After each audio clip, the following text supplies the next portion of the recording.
சென்னையை அடுத்த சோழிங்கநல்லூரில் வசிக்கும் பல் மருத்துவர் ஹரிஷுக்கு தொலைபேசி மூலம் பணம் கேட்டு அடையாளம் தெரியாத நபர் கொலை மிரட்டல் விடுத்துள்ளார். திரைப்படங்களில் தொலைபேசியில் மிரட்டுவது போல் உள்ள அந்த நபரின் பேச்சில் ஒரு ரவுடியின் தோரணையும் காண முடிகிறது. கொலையை விட மிகப்பெரிய குற்றம் துரோகம் என குறிப்பிட்டு பேசும் அந்த நபர் துரோகத்தால் குடும்ப உறுப்பினர்களை இழந்துவிட வேண்டாம் என்று எச்சரித்துள்ளார். அப்படி என்ன நடந்தது? இருவரின் உரையாடலில் இப்போது கேட்கலாம். இதை பாரு, சர்க்குள்ள நாங்க எவ்வளவு டாக்டர் மூவ் பண்ணிருக்கேன். சில பேரை போட்டிருக்கோம், சில பேர் அமௌண்ட் தரேன்றவங்க. ஆனா பார்த்தா போலீஸ் போவானுங்க. போலீஸ் என்ன சொல்லுவோம், நெட்வொர்க்கை பிடிக்க முடியாதனால அமௌண்ட்டை கொடுக்க ஒத்துக்கோங்க, நான் சொல்றது வர சொல்ல அப்படிம்பாங்க. சொல்ற இடத்துக்கு போனா அங்க போலீஸ் பிடிக்கிற எப்படி ரெடியா இருப்பாங்க. ஏதோ எலிய பொறி வச்சு பிடிக்கிற மாதிரி. பணம் கொடுத்துட்டா பின்னாடி பிரச்சனை பண்ணுவாங்களா, திருப்பி திருப்பி கேட்பாங்களான்ட்டு. எனக்கு இன்னொரு எத்திக்ஸ் இருக்கு, எனக்கு பின்னாடி ஒரு டீம் இருக்கு. எங்களுக்கு எத்திக்ஸ் படி நான் கரெக்டா ஃபாலோ பண்ணுவோம். உனக்கு 100% அசூரன்ஸ் தரேன், எங்களால பேசுறது உனக்கு எந்த பிரச்சனையும் வராது.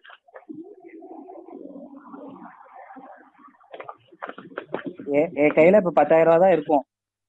சரி, மினிமமே ஒரு சக்தி இருக்கும். எல்லாம் நான் 1 லட்சம் கேட்டா 50,000 ரூபாய் தரம்பானுங்க. ஆனா கேவலம் 10,000 ஒன்னும் போடாமல இருக்க முடியாது. ஏடா நான் உன்ட்ட 10 லட்சம் கேட்டேன். வைஃப் கிடத்துல இருந்து செயின் அடிச்சு போனா அது எவ்வளோடா வரும்?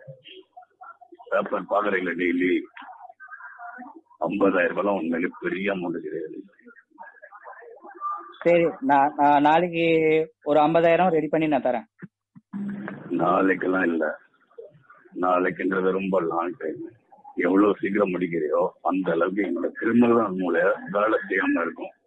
உனக்காண்டி ஹோல்ட் பண்ணி வைப்பேன். உன்னை முடிச்சுட்டு ஏகப்பட்ட டாக்டருங்க பெண்டிங் இருக்காங்கடா, அவங்க எல்லாம் முடிக்கணும்டா. நான் எவ்வளவு பொறுமையா பேசுறேன், சாப்பிட்டா பேசுறேன். நீ பாட்டுக்கு தேவையில்லாத டிசிஷன் எடுத்து ஃபேமிலி யாரையும் இழந்துடாத. ஏன்னா உன் வீட்டு வாசல்ல ஒருத்தன், உன் கிளினிக்ல ஒருத்தன், எவ்வளவு செலவு தெரியுமா எனக்கு உன்னை ஃபாலோ பண்றதுக்கு. இன்னும் நீ எக்ஸ்ட்ரா ஆர்டர் டேஸ் கேட்க எனக்கு எக்ஸ்ட்ரா செலவு ஆகிட்டே இருக்கும். புரியுதா? ஒண்ணு போடணும், ஒண்ணுன்னா ஒண்ணு இல்ல ஃபேமிலியில. அதோட வழி அப்பதானே உனக்கு தெரியும். கேவலம் 50,000 ரூபாய்க்காண்டி ஒருத்தரை வந்துட்டோமே. எவனா ஒருத்தன் 50,000 ரூபாய்க்காண்டி ஒருத்தனை போடுவானடா? இது பிசினஸ்டா. நீ எப்படி ஒரு டாக்டர் ப்ரொஃபஷனலா பிசினஸா பண்றியோ அதே மாதிரி நாங்க பிசினஸா பண்றோம். எங்களோட பெரிய பிளஸ், ஒருத்தரை போட்டா யாராலையும் கண்டுபிடிக்க முடியாது. ஏன்னா எல்லாருக்குமே ஒரு தப்பு நடந்தா அதுக்கு ஒரு லீடு தேவை, ஒரு க்ளூ தேவை, ஒரு எவிடன்ஸ் தேவை, ஒரு விட்னஸ் தேவை. நாங்க ப்ரொஃபஷனலா ட்ரெயின் ஆனவங்க. நாங்க எவிடன்ஸும் விட்டு வைக்க மாட்டோம், க்ளூவும் கொடுக்க மாட்டோம், எதுவுமே கிடைக்காது. நீ டாக்டர், நிறைய நாலேஜ் இருக்கும். Doctors are always knowledgeable, but criminals are very intelligent. That intelligence speaks the knowledge. So உன்னோட நாலேஜை யூஸ் பண்ணி ஏதாவது தப்பு பண்ணணும்னு நினைச்சேன்னா அப்புறம் விளைவுகள் ரொம்ப விபரீதமா இருக்கும். நீ இதை பாக்குற மாதிரி, சினிமால பாக்குற மாதிரி அப்படியே ஏதாவது தப்பு நடந்த அப்புறம் போலீஸ் கண்டுபிடிச்சு என்ன உள்ள கொண்டு போய் போட்டுற மாட்டானுங்க. நல்லா தெரிஞ்சுக்கோ.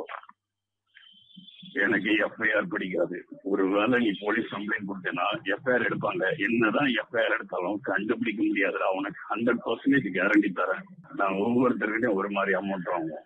100 rupees நோட் ஒரு டாக்டர் வாங்குவோம், பிளஸ் 1000 rupees அதர் 1000 ஸ்டாப் பண்ண 2,500 200 இந்த மாதிரி வாங்குவோம். நீ என்ன பண்ற?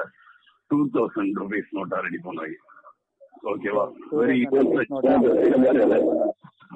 வெறும் 25 நோட்டு தான். 25 × 2 50.